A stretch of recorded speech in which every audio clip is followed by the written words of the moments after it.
Today I've got 4 players that I keep trading for, and I think you should too in Dynasty football. And if you stay to the very end, I've got an honorable mention, so maybe you could say 5 players. Do me a favor, drop a like if you want to show some love, subscribe if you like Dynasty football, and you can go ahead and pause right here. Who's a player that you have been trading for a lot in Dynasty? Let me know in the comments below if you like. And also, if you want help with your Dynasty leagues, if you want a personalized DM where you can ask us about trade offers, etc., you know, where your team is, what direction it should go, then go ahead and use our code LAND when signing up to flockfantasy.com. That will get you 30% off your membership. And if you choose that Mother Flocker tier, you unlock the fantasy hotline, which is a direct line for us to give you that kind of personalized advice. Okay, 4 players and an honorable mention, so 5. I love doing these videos. There's always players that I'm buying, and I hope that you guys like these videos as well. The first player that I'm going to tell you to buy, in fact, I have 2 of them, is ranked outside of the top 80 at their position in the community rankings. I have 2 of those on today's video. The first player I'm talking about, which I've told you about already on this channel, is Michael Wilson. He is my wide receiver 54, and the community has him ranked as a wide receiver 82. I talked about this guy a couple months ago as a great buy after the NFL draft. Talked about him again about a month after that, and still, he is not even top 80. This is the easiest no-brainer buy I could possibly bring to you. There's no risk and there's immense upside.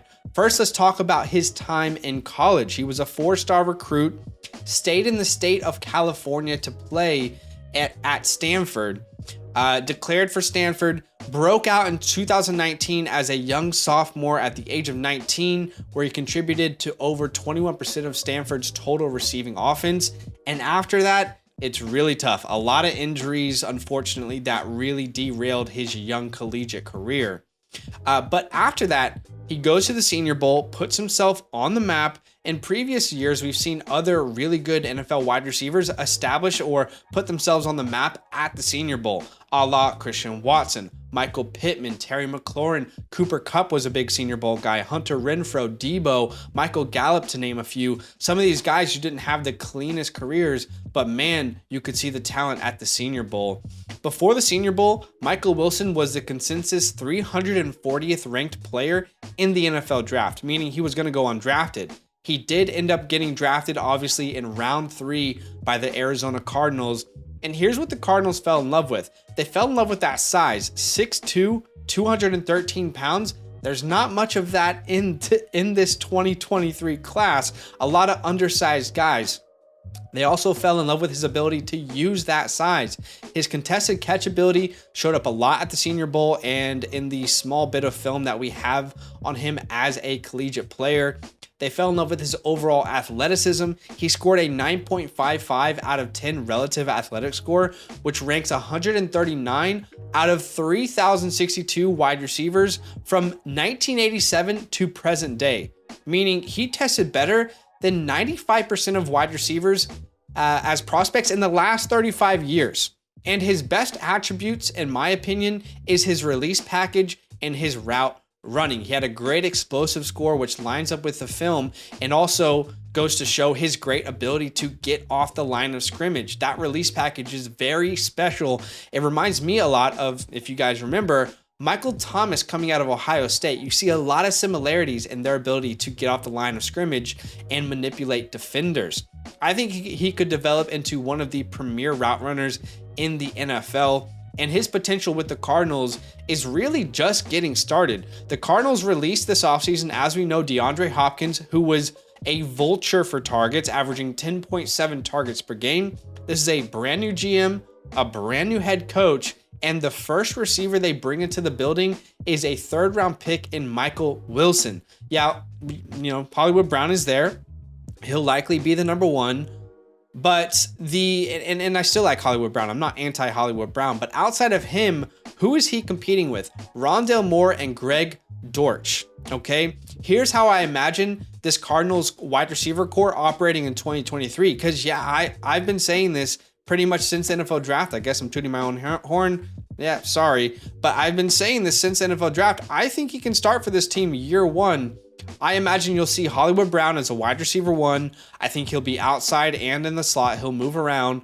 And then the wide receiver 2, I would say, is Michael Wilson. I think he'll be the X on the outside a lot. They'll put him in as a Z, sometimes in the slot. I think he can work throughout, in and out of all of those. And then close behind, I would have wide receiver 3 as Rondell Moore. I believe he will play primarily in the slot, mostly because I think he's a limited player with his size, but he's also played 66.3% in the slot in the NFL. So it kind of just lines up with his game.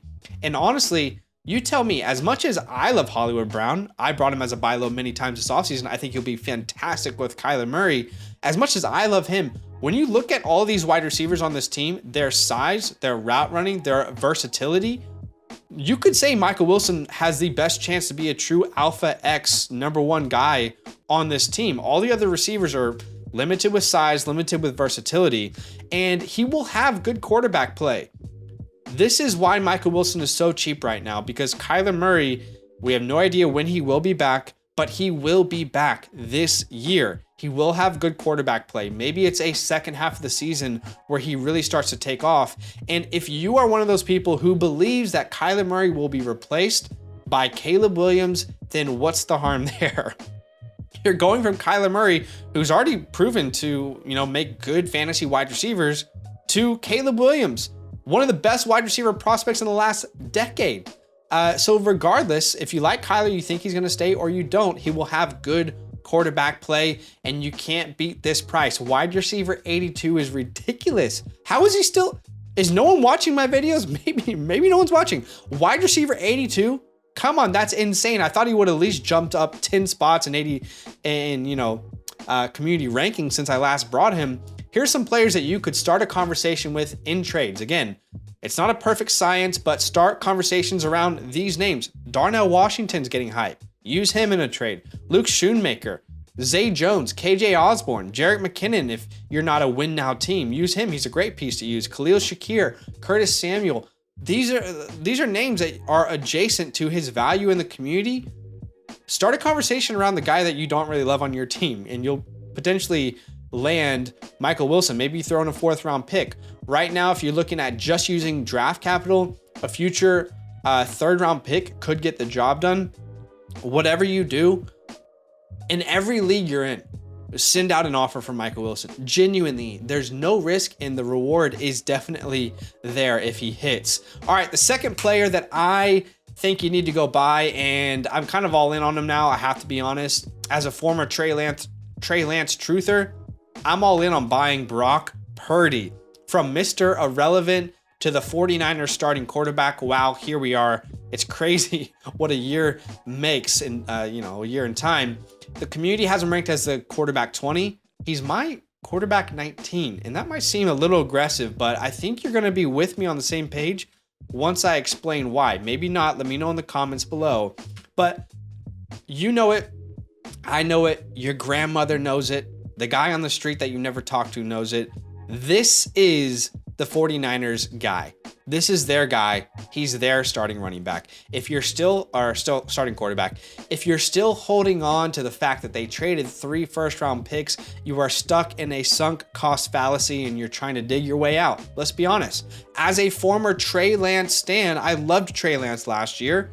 It's way past time to give up on him being the quarterback 1 of this team. There's reports that he's the quarterback 3. Look, I like Trey Lance. I want him to get a chance somewhere. Who knows what his future holds, but it's not in San Francisco, and I don't think it's with the 49ers. The 49ers have been extremely vocal that Brock is their guy, and every chance they had to talk highly of Trey Lance, they opted not to take that opportunity. Secondly, he was really good for fantasy last year. Like, no one is talking about how good Brock Purdy was in fantasy. I'm not hearing anyone talk about it, and I want to be the guy who's raising the alarm bells. Guys, this is a great buy. The offense was already great with Jimmy G, but it was even better with Brock Purdy. If you look at the 2022 San Francisco offense with Jimmy G versus Brock Purdy, points scored, they go up to almost 30 points per game. an improvement from Jimmy G as a starter, and their win percentage, they go up to almost 90%. Brock Purdy went 8-1 as a starter for the San Francisco 49ers. And yeah, the defense was fantastic, but the offense was humming. And Purdy was great himself as a fantasy player. He started from week 13 onwards. So if we look at weeks 13 to 18, he was 10th in passing yards in that time span, 3rd in passing touchdowns. He had the 5th best completion percentage amongst starters, minimum of 100 passing attempts. He was the quarterback 13 in points per game. And in that time span, he was the quarterback 9 overall. We're talking about a potential top 12 quarterback who's young at quarterback 20 prices. It's really a no-brainer in my opinion. How can he possibly fail with this offense? This 49ers team is stacked. You've got CMC, Elijah Mitchell, Deebo Samuel, Brandon Ayuk, George Kittle, and none of those players are like so old that you're really worried about their future. And you've got obviously the offensive guru in Kyle Shanahan. I mean, Brock Purdy can walk into a top 15 finish this year. He can crawl into a top 15 finish this year. And he's still such a young player. So there's no reason to be really worried about him in Dynasty. He's 23 years old. The only reason he isn't ranked as a top 15 quarterback in the community's eyes is because there's a lot of Trey Lance stands out there like I used to be, and he doesn't have the draft capital to hold up for most people's models, you know. Current costs, here's a couple players that you should start a conversation around. If you have Kirk Cousins, to me, this is a great exit plan, a great exit strategy. Try and start a conversation around Cousins and Brock Purdy. Excuse me, how about Charbonnet? Charbonnet's upside seems pretty limited unless an injury happens to Ken Walker. Joe Mixon, you could send. DeAndre Swift, James Cook, Deontay Johnson. Or ideally, you can send multiple second-round picks. If you can send 2 second-round picks in a Superflex league and land yourself Brock Purdy, you should be feeling very good about that. The thing that I found the most success with myself in trades is pairing a second-round pick with a quarterback that I don't believe in as much. So I've paired like a second with Mac Jones and Jimmy G and Matt Stafford. And as much as I love Sam Howell, I've paired a second-round pick with those guys and gotten Brock Purdy in return. So I think you should draft or go out and trade for him. I think a lot of people don't realize how damn good he was last year. And to me, he's the clear future of this team after they moved on from Brock Purdy and tried this experiment in the draft, which I don't think they're going to do again. I think they've learned from that. All right, the third player that I think you should go out and trade for, and he's a screaming buy, is Greg Dulcich. I'm currently lined up directly with the community at tight end 14 on his value, but people showed him a lot of love in the past. We are 153 days removed from people ranking Greg Dulcich as a top 8 tight end in Dynasty rankings. We're only 150 days removed from that at the time of recording this video. At that time, when people had him top 8 at the tight end position, there was no Sean Payton. Russell Wilson looked completely burnt out, and Tim Patrick was on track to join this team in 2023, and we all knew the impact that he made. People recognized the talent then, but I would argue he's in a much better situation present day. I think obviously Kincaid, Laporta, some of those rookie tight ends pushed him down a little bit, but I think he's undervalued, or, there's not enough respect on his name, rather, is what I would say right now. I mean, let's look at what he did in his rookie season last year. He finishes a tight end 29. That might not sound sexy, but hang on with me. And for a second, I'll tell you why that's impressive. He only played 10 games, okay? He didn't start the first 5 weeks. He didn't play at all. And then he got injured in the last 2 weeks. So he played from week 6 to 16, 10 total games. In that time span, his averages, he was averaging 5.5 targets, which is 7th best in the NFL. He averaged the 10th most receptions. He averaged the 6th most receiving yards, the 14th most touchdowns in that time span. He was averaging 8.6 fantasy points per game, which is 16th amongst the position. And he was a tight end 10, top 12. He was a tight end 10 in those 10 weeks. So if you look at these numbers and you're not all that impressed, the average fantasy football player probably isn't impressed. But if you realize the context of how special that season was, let me tell you why it was so special. Rookie tight ends historically do not perform. They do not put up numbers. They do not demand targets. I wrote an article about this on Flock Fantasy. Feel free to check it out with our code LAND.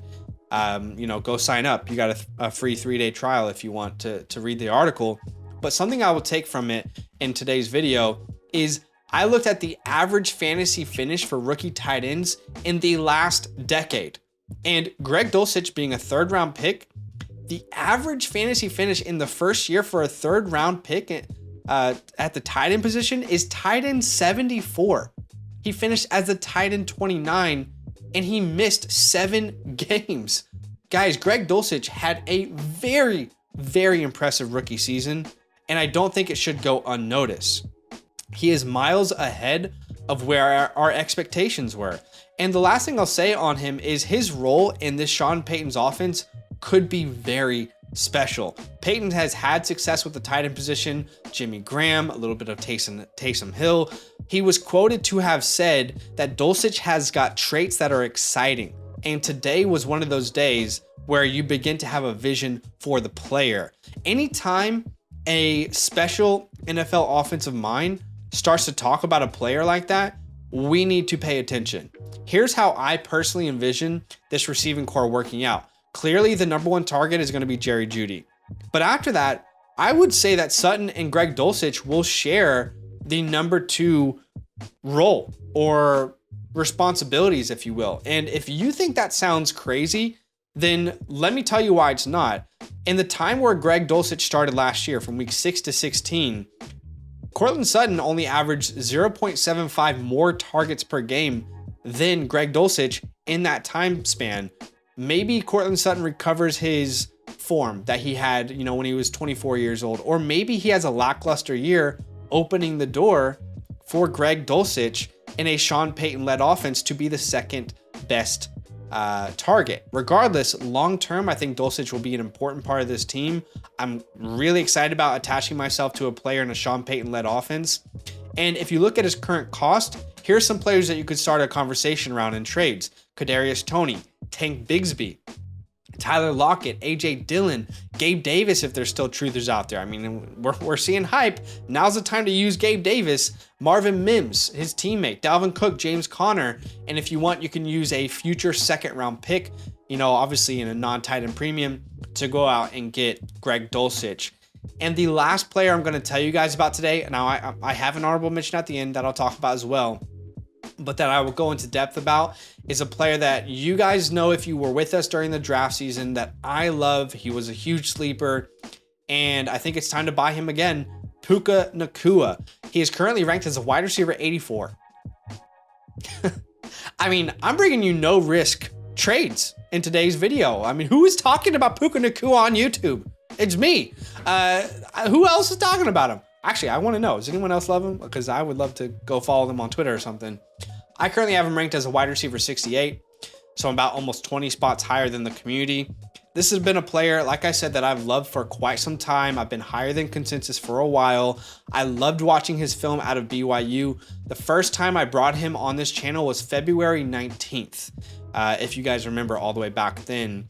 Things that I fell in love with about this player during the scouting process: firstly, he's got NFL bloodline. His brother plays for the Jets, and he has another brother who played a little bit of wide receiver for the Indianapolis Colts. So this is an athletic family. It runs in their blood.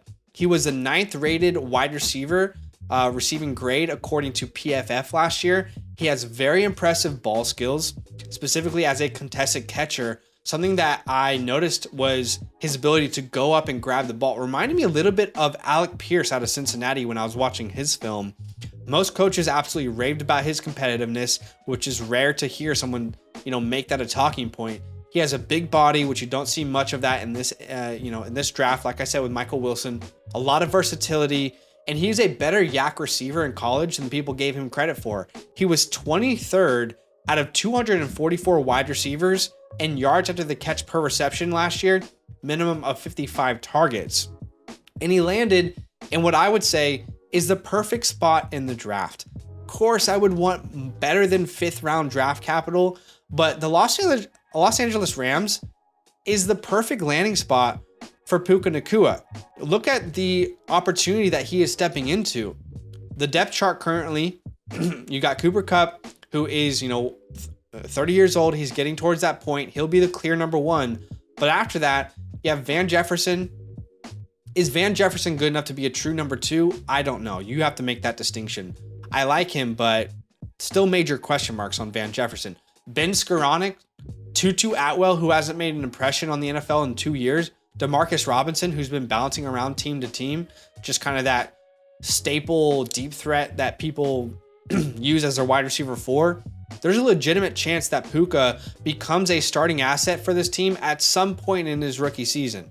Maybe it's week 10. Maybe it's after their bye week and they're like, let's make Puka the number 2 and see what happens. And the last thing is that I typically do not pay attention to drum beats. It helps, right, when the reports are about a player that you like. But it's important to pay attention to a drum beat when it's consistent and it's loud. And reports about Puka and camp have been, have been very, very loud. It's a lot of different sources, a lot of different names saying that he is absolutely impressing. There's reports about his willingness to learn all aspects of the position. He's very open to being coached up. He's flashing his contested catch ability in every practice, has been one of the best blocking wide receivers, which might not seem important to you, but it's important to Sean McVay, and it's important to the playing time that Puka needs to see. He's growing as a route runner. We've heard shades of Robert Woods, Bobby Trees, maybe him being in that role from 2 years ago, being used all over the field, which would suit him well. The coaches love him. Again, the beat has been loud. Do I anticipate him being a startable asset for your dynasty team in year 1? No. But is there a chance that he becomes a really good wide receiver 2, a potential Jacoby Myers type output for fantasy? Yeah, that's within the realm of possibilities. Does he have the ceiling of being like a top 30, top 25 wide receiver? If things hit, maybe. You're buying up a wide receiver 84. Excuse me. There's literally no risk in buying him. Send players like Josh Palmer, Israel Abanikanda if someone believes in him, Jawan Johnson, Jarrett McKinnon, again, like Michael Wilson if you are not a win now team, Darnell Washington, Dwayne McBride. Or you can send a future 3rd round pick for Puka Nacua. So those are 4 players that I really love. And I've told you all the reasons why I am trading for them. I hope you can respect where I'm coming from. Hope you love the detail. Let me know what was your favorite and your least favorite take, I guess, what you agree and don't agree with. And my honorable mention, which I know a lot of people have been asking me about in live streams, is Zach, how do you still feel about Treylon Burks? You've been telling people to buy Treylon Burks all offseason. How do you feel? I'm still all in. I am buying Treylon Burks. In fact, I was bringing Treylon Burks as a buy all offseason. He got up to wide receiver 20 in community rankings. He was almost properly valued. And then D-Hop was signed. Now he's dropped all the way to wide receiver 30. He is a wide receiver 19 in my rankings. Bet on the talent. What does every dynasty analyst in the world tell you? Bet on talent, not situation. But they tell you that until they have to bet on the talent and not the situation. I'm sitting here telling you I'm betting on the talent, not the situation. I think DeAndre Hopkins could help him, and it doesn't scare me long term. Treylon still has a 1st round draft capital. He has the alpha profile. And I think if you buy him right now, that the D-Hop signing is a perfect dip for you to go in and get you some Treylon Burks. So hope you enjoyed this video. I'm glad to be back on the Dynasty channel. Drop a like to show me some love. Subscribe if you like Dynasty content. And again, if you want some personalized advice, if you want your team broken down, if you want to be able to message us talking about trade offers that you've gotten, then go ahead and use our code LAND to sign up to the Mother Flocker tier on flockfantasy.com. There's a link in the pinned comment. Thanks for watching. Enjoy the rest of your day. We'll see you in a video very soon. Now that those idiots are done talking, who needs some rankings? Hell yeah, I need some rankings. Then use promo code LAND, L-A-N-D, for 30% off any membership at flockfantasy.com. Oh. It's so easy. Even your grandma could scan that QR code right there.